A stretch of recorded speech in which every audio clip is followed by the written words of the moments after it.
All right, we talked about GPUs and stuff, but I'll be honest with you, I'm a little more excited about what's happening now with AMD's CPU lineup. You know, we talked about how 12th gen Intel came out and really gave AMD kind of a black eye in terms of performance with that 12900K. Our 12900K outperforms our 5950X, but AMD said, yo, pump the brakes. We got you. AM5, LGA, 5 gigahertz all-core. NZXT's build is a quick and easy way to get a new gaming computer, and right now they're proud to announce expansion and availability to Australia, the Netherlands, France, and Italy. Build a gaming PC on your budget using the built-in configurator and see exactly how your favorite games will perform. Want to build your own PC but still have the NZXT Peace of Mind warranty? Then the new BLD Build It Yourself kit has what you want. Buy it and build it yourself, and NZXT has you covered. To get started configuring or building your next gaming PC, visit the build link in the description below. Zen 4. This is a good one here. Expected in the second half of 2022. So here we are in January. That means June or later. Expected to be like November, probably. We are talking, of course, about Zen 4 process. So I am really, really looking forward to this. The biggest thing that we've seen always hold AMD back is its speed. Its clock speed, specifically. Intel with 12th gen, although very, very power demanding and very warm, which is often what happens when there's a change up in a process and there's a change up in a design, they always tend to be pretty warm, and then they kind of dial it in over the generation that follows, and they kind of get things under control. Haswell being a perfect example of that, right? AMD's AM5 is going to be, in my opinion, a complete game changer for AMD. They promised support for 5 years on the AM4 socket, and they delivered that. 2016 all the way up through 2021, AM4 socket support. There was a little bit of an issue there, obviously, when it came to BIOS chips and the amount of CPUs that could be stored on that chip. So there was a lot of CPUs left behind in terms of motherboard support and stuff. And you guys remember that debacle. But you could generationally say, I want to upgrade my processor. And if there was a BIOS update for your motherboard, a previous motherboard can update to a new processor. Sure, you wouldn't get some of the latest features like PCIe Gen 4, smart access memory, stuff like that. You always end up, if you don't upgrade your platform or the motherboard itself, then you're gonna lose some features. But you could still upgrade your system and get a faster CPU without having to change everything. Whereas Intel was really known for, like, just about every family required a new CPU, a new motherboard. And there were some like X490 could run, a higher end CPU with a BIOS update and all this other stuff. But it was convoluted, and it was kind of complex in terms of following all what was supported. But AM4 definitely gave you tons of support throughout the family. Now AM5 is switching to LGA, or as a land grid array, which means that the pins are on the motherboard just like we see with Intel. In fact, if you look at the socket, it even looks identical. It's LGA 1718. 18 more pins than Intel makes it 18 times better, right? 1 pin per time, something like that. No, that's just me being facetious. PCIe Gen 5, so they're catching up to Intel in terms of the PCIe Gen 5. Doesn't mean stuff for GPUs, so don't think that means GPU performance is gonna increase. This is specifically about data transfer speeds. PCIe Gen 5 NVMe SSDs running on a PCIe card or direct, obviously, on those lanes. I mean, we saw up to 26,000 megabytes per second transfer speed on Intel. That is absolutely insane. And the only way you can get those transfer speeds is through having the PCIe bus obviously be able to handle that bandwidth and that transfer rate. And that's what PCIe Gen 5 allows. PCIe Gen 4, which debuted on AMD's 5000 series CPUs, was obviously a game changer for storage. Now we're seeing PCIe Gen 5 do the same thing. In fact, this is the fastest I've ever seen. Like, we went from one gen to the next. Like, PCIe Gen 4 had like the shortest lifespan of any of the PCIe generations. But I digress. We're talking about the CPUs here. What I was saying is that the 5900 and the 5000 series altogether was an incredible uplift in IPC for AMD. The IPC, clock for clock compared to Intel, was just like decimating Intel.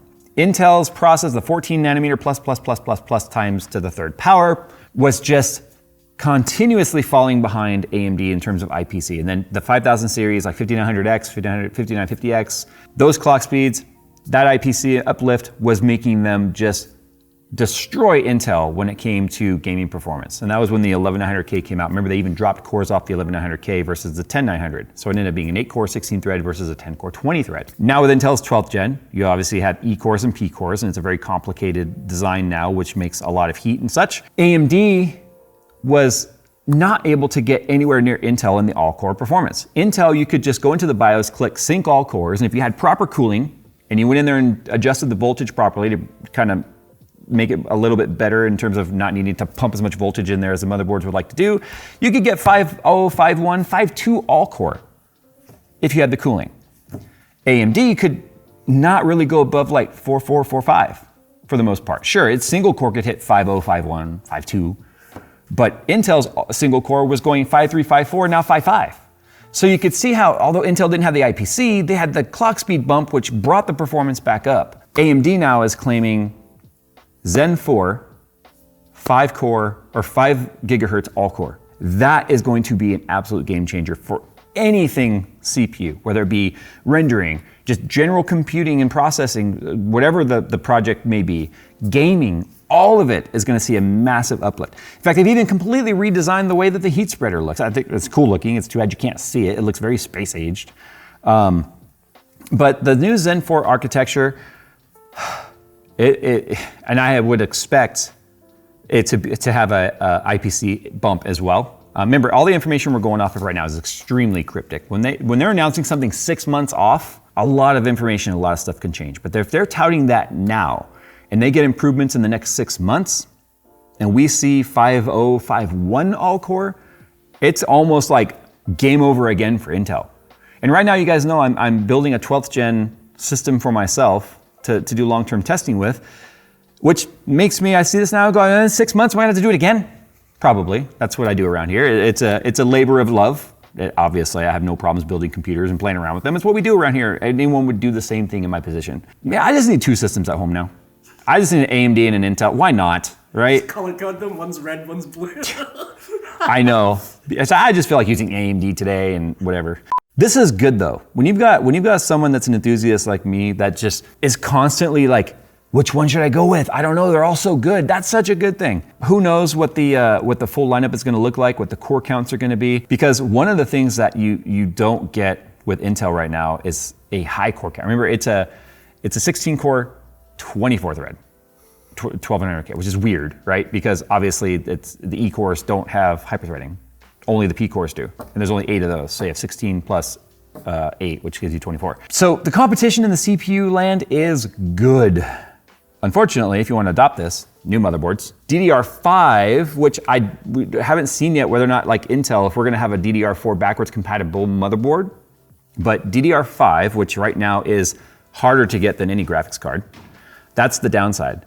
Hopefully in the next 6 months, we'll see things improve. There was talk about, obviously chip shortages maintaining through 2022, but given what's happening in the world right now and shutdowns happening again in the manufacturing facilities, that's only gonna cause us to fall farther behind.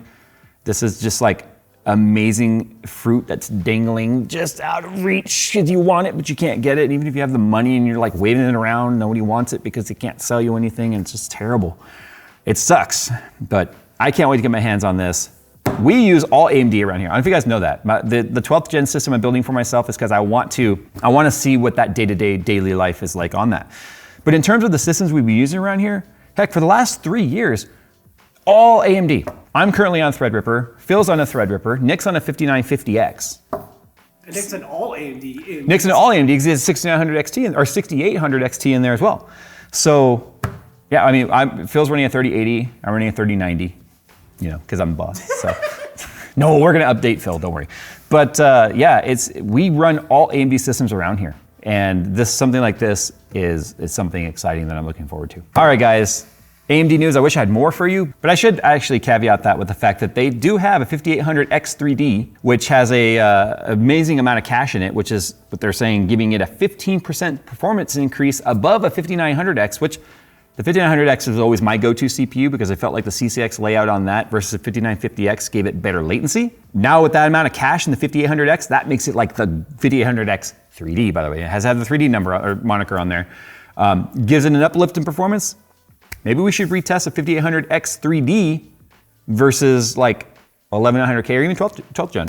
I don't know. But anyway. The world's fastest gaming processor is coming spring 2022. The world's fastest gaming processor coming spring 20. That's a huge that's a huge claim. We're gonna have to test it at some point. But anyway, this is one of those like they're dangling that carrot, you know, and I think this is gonna be great. All we need now is that process with a nice RDNA 2 iGPU in it and see how that does. Which they're already doing in laptops. Which they're already doing on laptops, so I have no reason to believe they won't do a desktop version of it. I just wish they were already doing it for desktops on 5000 series, but we're not gonna see a 5000 series in RDNA 2, because obviously their eyes are in the future, which is this new LGA platform for them and the new Zen 4 architecture. All right, guys, that was 5 nanometer, by the way, so. TSMC's clearly got their shit together where Intel's still struggling to get that process down, but hey, you know what? I personally don't care about the process, I care about the performance. It could be on a potato for all I care. If the performance is there, cool, I'll run a potato process. All right guys, thanks for watching. We'll see you in the next one.